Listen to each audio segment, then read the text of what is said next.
RBN Hebdo, deuxième partie. Bienvenue sur Radio Bonne Nouvelle. La suite de notre émission, toutes nos excuses pour ce désagrément et ce temps latent. Nous sommes en compagnie du pasteur, du patriarche, devrais-je dire, Mbela Noé de l'Arche, auquel nous disons bonjour et bienvenue. Merci, et bon après-midi à tous les auditeurs, auditrices de la radio, la fréquence du corps du Christ. Bon début de fin d'année. Un sujet très important nous réunit, nous rassemble cet après-midi, la question de l'ordination qui est en débat ici et là. Vous avez votre point de vue là-dessus. Nous allons tout à l'heure sans doute recevoir le deuxième invité qui a un point de vue radicalement différent du vôtre. Comment est-ce que dans la même communauté et avec la même Bible, les mêmes saintes écritures, on arrive à avoir des positions aussi radicalement différentes? Patriarche Mbela Noé de l'Arche, vous êtes fait ordonner, ça suppose que vous croyez en l'ordination.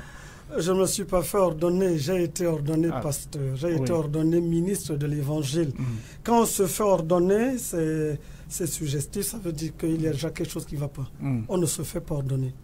Mais vous avez été ordonné par quelqu'un? J'ai été ordonné par un grand groupe.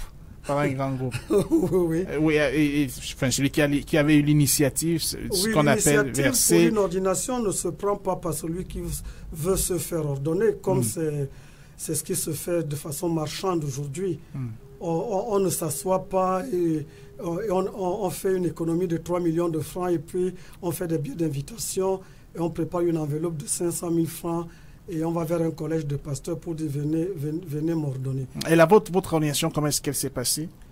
Mais de façon logique, naturelle. Vous êtes un ministre de l'Évangile, vous avez fait vos preuves, vous avez été approuvé de Dieu, vous avez été confirmé par les hommes. Et ce groupe auquel vous appartenez, dans lequel il n'y a pas que des petits-enfants, des jeunes, il n'y a pas que des jeunes, je veux dire, il y a des patriarches, il y a des gens qui sont remplis d'esprit de Dieu, qui, au vu d'un grand nombre de critères, déjà votre vocation, ensuite votre appel, ensuite votre formation, et puis vos formations, ensuite l'épreuve de la vie, ensuite l'épreuve du ministère, et puis l'approbation des autres. Et puis ça ne se lève pas d'un jour au lendemain. Et puis la prière. Et quand le Seigneur confirme, alors lors d'une convention, lors d'une retraite, on organise donc l'ordination ou alors la consécration des ministres de l'Évangile. À ce moment, vous pouvez recevoir donc l'imposition des mains. C'est tout à fait ce qui ne se fait pas aujourd'hui. Ce qui se fait aujourd'hui, c'est totalement différent. Aujourd'hui, on voit des gens qui organisent eux-mêmes leur ordination et ils organisent même le nom, le titre qu'ils doivent porter, le type de vêtements qu'ils doivent porter. C'est du n'importe quoi de toute façon. Oui, mais quel est le fondement biblique qui institue l'ordination d'après vous? Mais c'est la Bible elle-même. Tenez par exemple dans Deutéronome chapitre 34, verset 9, il est dit: Josué, fils de Nun, était rempli de l'esprit de sagesse, car Moïse avait posé ses mains sur lui. Et c'est l'Éternel qui dit à Moïse: prends Josué, mon serviteur, en qui repose mon esprit, et pose tes mains sur lui. C'est l'Éternel qui ordonnance, qui institue la consécration. C'est l'Éternel qui dit à Moïse d'appeler Aaron et ses fils et de les préparer et de leur imposer les mains pour leur faire participer à la dignité sacerdotale. Ce n'est donc pas une affaire pour laquelle on doit se battre, comme la Bible dit que nul ne s'attribue de ces dignités. C'est une affaire que les autres font. Quand les apôtres, Jésus va à la prière avec eux dans la nuit, ils n'ont pas supplié Jésus de les amener à la prière.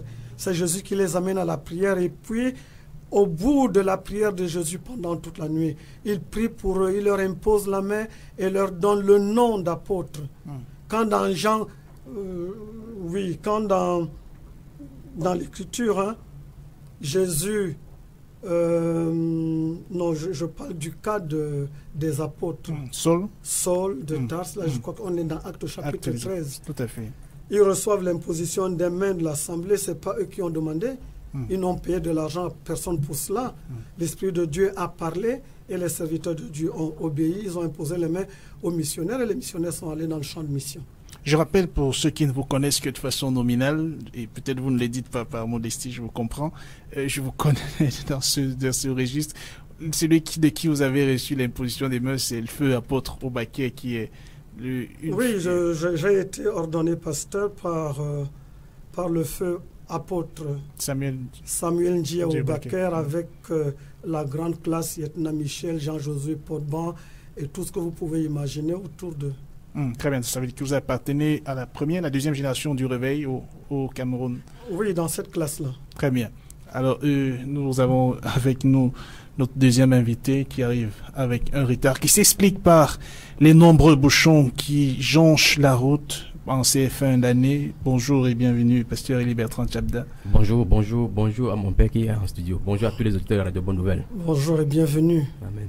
Très bien. Nous sommes votre retard, j'espère qu'il est excusé. Avec vous, nous allons continuer le débat, plus le thème annoncé, les questions des ordinations, bibliques ou pas bibliques. Alors, pasteur Élie Bertrand Tchabda, vous n'êtes jamais fait ordonner, vous n'êtes pas ordonné. Je ne serai jamais ordonné. Et vous ne le serez jamais? Jamais. Et pourquoi? Parce que la Bible ne le mentionne nulle part. La Bible ne mentionne nulle part l'ordination des pasteurs. Oui. Alors vous êtes pasteur? Non, je ne suis pas pasteur, je suis frère. Vous êtes frère? Oui. Vous dirigez une communauté? Absolument. Oui. Et vous ne vous ferez jamais ordonner? Jamais. Par un homme. Par un homme? Oui. Donc vous avez l'ordination de Dieu? Absolument. Et elle est suffisante? C'est donc pour cela qu'il faut entrer dans la terminologie biblique en utilisant les langages de Dieu. Oui, c'est pour cela que nous sommes là ce soir pour parler de ces sujets. Donc, par rapport à l'ordination, si vous me le permettez, je ne sais pas, parce que je suis venu, j'ai pris des cours, je n'ai pas suivi mon papa. Vous n'avez pas perdu grand-chose, je vous rassure. Donc, je vous l'ai dit, parce que... lui, en face de vous, il a été ordonné. Oui. Je ne sais pas s'il peut lui poser des questions. J'imagine qu'il est disposé. Absolument. Donc, je m'excuse de poser de la question. Non, je pense que dans un débat comme celui-ci, ce n'est pas à vous de poser la question. C'est pas vous qui me posez des questions. Vous répondez à l'interpellation, vous donnez votre point de vue, et puis je peux réagir quand vous pouvez réagir. Très bien. Oui, donc parlant justement d'ordination, vous dites que vous ne le serez jamais parce que vous ne trouvez pas ce thème dans la Bible. Absolument. Alors, donc le Nouveau Testament, encore moins le Nouveau Testament, puisqu'il s'agit de l'histoire de l'Église, ne mentionne nulle part, aucun verset ne parle de l'histoire de l'ordination dans l'Église. Très bien. Et comment est-ce que vous réagissez quand vous écoutez Patrice Mélanoé de Lâche une telle position? Il n'est pas ordonné, il dit qu'il n'est pas ordonné, il ne le sera pas. Bon, je ne sais pas si c'est parce que... Du moins par les hommes. Hein. Oui, par les hommes ou par Dieu. Il dit que l'ordination n'est mentionnée nulle part. Il parle de terminologie. J'ai commencé, pendant qu'il n'était pas sur plateau, par rappeler un texte de la Bible qui est dans Deutéronome chapitre 34, verset 9. Josué, fils de Nun, était rempli de l'esprit de sagesse, car Moïse avait posé ses mains sur lui. Maintenant qu'il veut diviser la Bible, il dit qu'il veut traiter seulement de l'histoire de l'Église dans... Non, il a dit, si j'ai pas mal compris, que ni dans l'Ancien ni dans le Nouveau. Bon, je sais que la Bible, on la lit parfois avec un œil, pas avec tous les deux yeux. S'il n'avait jamais lu Deutéronome 34, 9, il a l'occasion cet après-midi de savoir que ce texte existe. Je peux également, n'est-ce pas, pour sa propre gouverne, dire que la Bible montre à plusieurs égards comment l'ordination a été faite. Pour Aaron et ses fils, Exode 29, 1 à 9, Lévitique 8, 1 à 35. Pour Josué, Nombre 27, 15 à 23. Pour les 70 anciens, Nombre 11, 16. Pour leur bonne préparation, Nombre 8, 21, 22. Pour Timothée, la Bible dit, Paul dit à Timothée, ne méprise pas le don que tu as reçu par l'imposition des mains de l'Assemblée. Donc, et puis n'impose pas les mains avec précipitation. Ne participe au péché d'autrui. Nous venons de voir dans Actes chapitre 13 comment il y a eu imposition de mains. Moi, je suis surpris de savoir que quelqu'un dise qu'il est... Bon, on peut être frère, on n'impose pas les mains aux simples frères. On impose les mains quand on baptise quelqu'un, quand on le marie, quand on le consacre au ministère. Si le frère n'est qu'un frère, on n'a pas besoin d'un frère qui dirige une communauté. On peut être un frère qui dirige sans avoir besoin d'arriver à la dignité pastorale. C'est un choix. C'est un choix, mais seulement le malheureux constat que j'ai, c'est que dans une communauté, j'ai connu quelqu'un qui a dit que lui ne va pas se faire ordonner, mais quand il a travaillé avec d'autres frères, il a voulu les ordonner. Un désordonné qui ordonne... Un non-ordonné. Un non-ordonné, c'est peut-être que j'ai mal dit. Bon, un non-ordonné désordonné, un non-ordonné qui veut ordonner les autres. Donc en fait, moi je crois que la Bible, il faut la lire très profondément. Il faut, à cause de diverses doctrines, ne pas vouloir prendre une position personnelle et vouloir emballer les gens dans cela. Dans cette direction. L'imposition de mains pour la consécration, pour les ordinations, elle est biblique. Dans l'Ancien Testament, elle est biblique. Dans le Nouveau Testament, très bien, vous avez compris. Oui. Non, mais maintenant, j'ai saisi bien la pensée de tout ce qui s'est dit derrière. Et c'est là où il faut arriver au niveau où il faut revenir dans la terminologie biblique. Et malencontreusement, dans toute l'histoire de l'Église, les gens ont pris de ce que les pères de l'Église, c'est-à-dire que les apôtres ou bien les docteurs post-apostoliques, c'est-à-dire que lorsque les canons bibliques avaient été institués, l'erreur malheureuse que les gens ont fait dans l'Église, c'est de prendre les initiatives que les pères, comme Augustin, Jean Chrysostome, Cyprien de Cathage, j'arrive avec le verset qu'il a cité. Oui, pour qu'on recadre, pour qu'on recentre un peu bien le débat. C'est qui est écrit dans les Saintes Écritures. L'apôtre Paul, la Bible dit, mettez Paul et Barnabas. Dans Actes chapitre 13. Oui, très bien. Oui, et on leur impose les mains. Oui, c'est pour ça que je voulais qu'on réitère ce que la Bible a dit. Est-ce que c'est mauvais, ça? Non, enfin, je voulais corriger une chose. Le temps qui nous a imparti dans cette émission, c'est malencontreusement... Bon, je voulais dire que, est-ce que l'imposition de mains veut dire ordination? Parce que c'est pour ça qu'il faut revenir dans l'étymologie même des choses que la Bible explique par imposition de mains. Le père, papa m'a pris le livre de Deutéronome pour me dire que Josué était rempli de l'esprit parce que Moïse avait imposé les mains sur lui. Est-ce que c'est une ordination au sens de ce qu'on fait aujourd'hui? Parce qu'aujourd'hui nous voyons tout un tas de cérémonies qui est à l'issue de cette ordination. Nous voyons par exemple l'huile qu'on verse, nous voyons les toges qu'on revêt, nous voyons le vêtement, ça c'est de tout un tel que j'ai dit, nous voyons la formation à l'issue duquel on délivre les diplômes sur lesquels on écrit par exemple en foi de quoi ceci lui est délivré pour servir de voilà ce que Dieu doit. Je me demande bien en quoi un diplôme décelé par un être humain peut le faire. Et je me poser encore une autre question, c'est d'où quelqu'un détient-il son autorité pour consacrer pour dans le Nouveau Testament encore même plus. Parce que tout ce qu'il a cité là-bas, c'est pour une dispensation bien déterminée. Et j'aimerais bien dire quelque chose, on doit amener la Bible en harmonie. Il a cité le cas particulier de l'apôtre de Timothée, et nulle part on ne parle d'ordination, comme on voit. Alors, mais c'est peut-être le vocable terme ordination qui vous pose problème. En fait, si on va mais la procédure ne vous pose pas de problème. La procédure et les rituels, les rites qui ont été hérités depuis si on extrait les rites, on maintient juste l'imposition des mains. Voilà. Remarquez très bien que... Est-ce que vous accepteriez, pasteur frère Libétrand Tchabda, on enlève les rites, les cérémoniels et autres? Ils ne peuvent pas enlever. La première chose... mettons-nous dans le cas de figure où on enlève. Oui, s'ils enlèvent, ils doivent se repentir d'abord. Ils doivent se repentir pour une mauvaise chose parce qu'ils ont hérité de Babylone. Ce sont des pratiques babyloniennes. Donc ils ont utilisé ça de l'Église catholique. Et si on utilise ça, c'est pour ça que j'ai apporté le compendium de l'Église catholique. Si vous voyez les terminologies que le Père a utilisées, ça se trouve dans la page 102 de l'Église catholique. C'est exactement ce que Ignace d'Antioche, c'est exactement ce que Augustin le disait en 200. Il a dit clairement que tout à l'heure que je suis un simple frère, c'est parce que dans leur pensée, l'ordination fait état que la personne a une classe à part. Ce qui fait que ça forme déjà deux groupes dans l'église, c'est-à-dire le groupe qu'ils appellent clergé et les autres les laïcs. Or, ce n'est pas quoi que ce soit dans le Nouveau Testament. Dans Actes chapitre 13, lorsqu'ils sont en train de, l'apôtre Pierre et les autres apôtres sont dans l'assemblée d'Antioche, ils sont en train de prier, ils priaient. La Bible déclare au chapitre 11 qu'ils ont passé plus d'un an dans l'église d'Antioche, où enseigné beaucoup de personnes. Et au chapitre 9, l'apôtre Paul a déjà reçu son appel. Il a déjà exercé plusieurs années et là-bas, ce n'est qu'une recommandation. Et si le père, comme il parlait de l'écriture tout à l'heure, s'il lit au chapitre 14, le verset 26, ils vont revenir là-bas et on va dire au verset 26, si vous voulez, on peut lire là maintenant pour lire ce qu'on en dit. Allez-y, paraphraser, parce que le temps me tient. Dans cette paraphrase, je vais seulement paraphraser. La Bible déclare que parce qu'ils avaient été recommandés à la grâce de Dieu, ce n'est pas une imposition de même pour une ordination quelconque. Le verset 26 de Actes chapitre 14 nous dit le pourquoi on le faisait. Et aujourd'hui, ça veut dire quoi? Ça veut dire que si nous sommes dans une association, dans l'association des frères, et que le Saint-Esprit dit mettez-moi à part, ce que l'Église fait, c'est qu'on impose la main en leur recommandant à la grâce de Dieu que Dieu les accompagne dans leur mission. Et c'est effectivement pour cette mission qu'ils sont allés à la hausse. Et non pas c'est comme ça. Ce serait une bêtise puisque l'apôtre Paul a exercé depuis. Donc je me demande bien comment l'apôtre Paul qui a exercé depuis des années, on dit que c'est une ordre d'ordination là-bas. Donc c'est pas une ordination. Du nulle part dans le Nouveau Testament ça se trouve.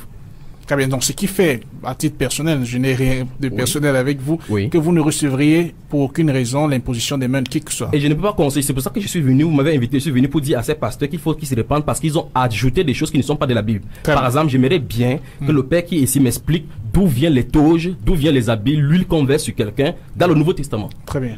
Vous êtes interpellé, Patrick. Moi, je crois qu'il faut, dans un débat comme celui-ci, j'aimerais plutôt l'appeler entretien que débat. Non, c'est un débat puisqu'il y a des avis contraires. Oui, un débat parce qu'il y a des avis contraires. De toutes les façons, il fallait qu'on pose d'abord le fondement. Le bien fondé de l'ordination. Peut-être le fondement serait la définition d'abord. Voilà. Mais une ordination, une consécration, c'est une assignation, c'est une recommandation, c'est une reconnaissance, c'est une imposition de main. Reconnaissance de quoi, par qui? Reconnaissance, écoutez, Dieu est Dieu. Si le frère est un frère qui dirige une assemblée, pourquoi tous les frères ne dirigent pas cette assemblée? Il y a quand même un qui dirige. Il y a un qui dirige, il y a un qui balaye, il y a un. Il y en a qui sont là, qui ont la possibilité, même si on se laisse seulement entraîner par le mot frère, il y a quand même les anciens frères qui sont là pour diriger les autres. Donc, lui, il pense que l'ordination n'a pas de place. Moi, je dis que nous devrions donc commencer par d'abord, est-ce que l'ordination, oui ou non? Maintenant, quand tu as cherché à savoir comment elle se fait aujourd'hui, avant qu'il n'arrivait, j'ai commencé par balayer de revers de main la manière dont les ordinations... Le procédé, oui. La procédure aujourd'hui. Mais pas parce que la procédure est mal faite par quelques-uns qu'il faille qu'on remette en cause une chose fondamentale qui existe. Ça, c'est un esprit de libertinage. C'est un esprit de non, je ne vais pas utiliser un autre mot que celui-là, que de penser que tout le monde a fait faux. Non, la Bible est claire. L'apôtre, s'agissant même seulement des diacres, je te laisse à Crète, afin que tu établisses les anciens. Et les anciens, on leur impose les mains. Quand il faut mettre en ordre les diacres, on les met en place et puis on leur impose les mains. Et puis, ceux qui sont donc là pour diriger le peuple de Dieu. Donc moi je dis que les toges, c'est une suite dans le débat. D'abord, il faut d'abord admettre qu'il y ait ordination ou pas. Comment elle doit se faire. Alors vous de la bonne ou de la mauvaise manière. La toge. Pourquoi la toge a été demandée par Moïse? Quelle était la signification de la toge que Aaron portait? Quelles étaient les symboliques des couleurs? Qu'est-ce que ça veut dire spirituellement aujourd'hui? Quand un pasteur accepterait de porter une toge, qu'est-ce que ça voulait dire? Qu'est-ce que ça veut dire? Je veux dire, lui... On vous a souvent vu en chemise pastorale et col blanc. Oui. Ça ne vous pose pas un problème? Vous pensez à quoi? Enfin, c'est une curiosité pour moi. C'est une curiosité. Et le col blanc a été inventé par ces Danois-là en 1600. Donc ça veut dire que plus de 1600 ans, il n'y avait pas ça dans la Bible, dans l'histoire de l'Église. Tout n'est pas faux. Tout n'est pas mauvais. Mais papa, la Bible dit qu'on ne doit rien ajouter dans la parole. On n'a rien ajouté à l'Écriture. C'est la Bible qui vous a demandé de porter la chemise que vous portez là maintenant. Non, nous parlons dans le cadre de l'office religieux. C'est la Bible qui a demandé non, c'est pas cela. Nous parlons dans le cadre de l'office religieux. Parce que le fait que vous portez le corps correct en ville, en vous voyant, on sait que vous êtes un pasteur. Ça suppose que l'initiative de porter ces habits-là, c'est pour il y a des choses conventionnelles qui ne dérangent pas Dieu quand elles ne sont pas contre la sainte doctrine, quand elles ne sont pas contre le vécu normal. Là, je dis, moi, en dehors d'un col pastoral, parce que je vais à un service, d'ailleurs que je ne porte pas régulièrement, il n'y a pas de mal en ça. À un moment donné, j'étais très attristé de l'extravagance. Et jusqu'à présent, puisque aujourd'hui, ceux qui se disent pentecôtistes peut-être qu'ils regrettent de ne plus être catholiques. Ils sont revenus aux toges, aux cannes, aux bagues et à toutes ces choses. Oui, très bien. Avant de revenir sur les travestissements et les excès, les dérives, les déviances qui tournent autour de l'ordination, je voudrais poser une question, peut-être triviale. Celui qui est ordonné, selon vous, je vous laisse la parole, qu'est-ce qu'il a de plus? Et celui qui ne l'est pas, qu'est-ce qu'il a de moins? La formation d'un serviteur de Dieu se passe auprès de l'Éternel, auprès des serviteurs de Dieu expérimentés, auprès d'une communauté. Jésus disait que son témoignage était vrai. Oui, il ne nous reste pas beaucoup de temps. Si vous pouvez aller droit au but, puisqu'il nous reste quelques minutes. Celui qui est ordonné, qu'est-ce qu'il a de plus? Celui qui ne l'est pas, qu'est-ce qu'il a de moins? Il a le témoignage de l'Assemblée des Anciens. Oui, il a le témoignage de l'Assemblée des Anciens. Oui. Et celui qui ne l'est pas, ne l'a pas. Il ne l'a pas. Très bien, pasteur, oui, frère, je suis parce que avec cette définition-là, je sais que mon père n'est pas assez avancé dans la dérive qu'on a aujourd'hui, parce que les gens sont ordonnés à l'issue des formations. Et je me demande bien si on connaît leur témoignage. Et les Saintes Écritures sont claires quant à la définition des gens qui doivent diriger les communautés. Les 19 choses sont mentionnées dans 1 Timothée 3 et dans le livre des Titres également. C'est-à-dire que les conditions requises pour faire partie des dirigeants. Mais je me revenir sur ce que le père...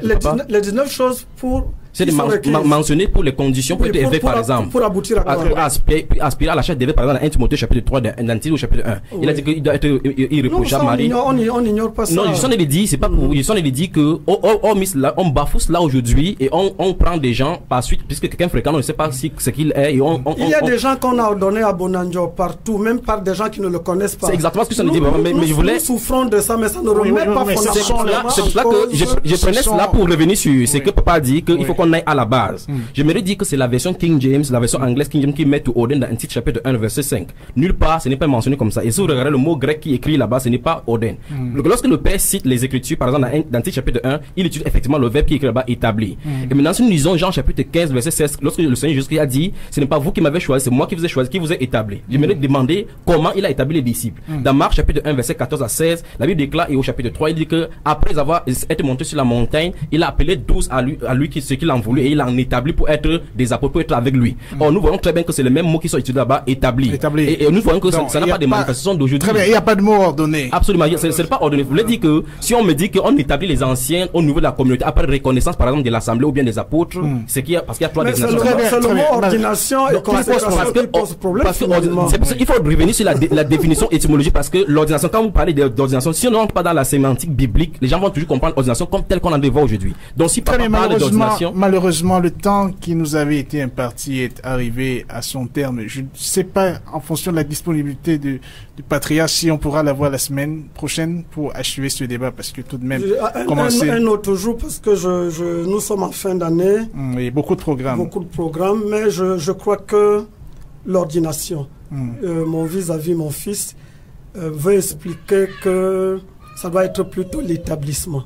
Quand on établit, même en établissant, l'imposition de main est une chose sacrée que Dieu a ordonnée pour donner de la dignité à une chose, à un homme.